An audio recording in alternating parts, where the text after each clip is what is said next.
దేశంలోని అతిపెద్ద telecommunication operator Bharati Airtel కనీవిని ఎరుగని ఆఫర్తో ముందుకొస్తోంది. తమ బ్రాడ్బ్యాండ్ వినియోగదారులకు ఏడాది పాటు అదనంగా 1000 జీబీల ఉచిత డేటాను ప్రకటించేందుకు రెడీ అవుతోంది. అయితే ఈ ఆఫర్ ఢిల్లీ ఎన్సీఆర్ పరిధిలోని వారికి మాత్రమే వర్తిస్తుంది. అది కూడా మే 16 తర్వాత ఎయిర్టెల్ బ్రాడ్బ్యాండ్కు మారిన వారికి మాత్రమే పరిమితం కానున్నట్టు తెలుస్తోంది. ఈ ఆఫర్ను పొందేందుకు వినియోగదారులు ఎయిర్టెల్ వెబ్సైట్లోకి వెళ్లి అన్లిమిటెడ్ ఇంటర్నెట్ ఆఫర్ను ఎంచుకోవాల్సి ఉంటుంది. ఈ ఆఫర్ కింద 4 ప్లాన్లు అందుబాటులో ఉన్నాయి. 1099, 1299, 1499, 1799 డేటా ప్లాన్లతో అదనంగా ఈ 1000 జీబీల ఉచిత డేటాను ఏడాది పాటు అందుకోవచ్చు.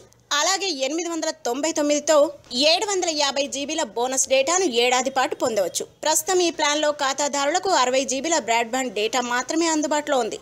గతంలో అది 30 జీబీలు మాత్రమే. అలాగే 1099 ప్లాన్లో 90 జీబీలు అందిస్తుండగా గతంలో అది 50 జీబీలు మాత్రమే ఉండేది. 1299 ప్లాన్లో గతంలో 75 జీబీల డేటా అందుబాటులో ఉండగా ప్రస్తుతం 125 జీబీల ఆఫర్ చేస్తోంది.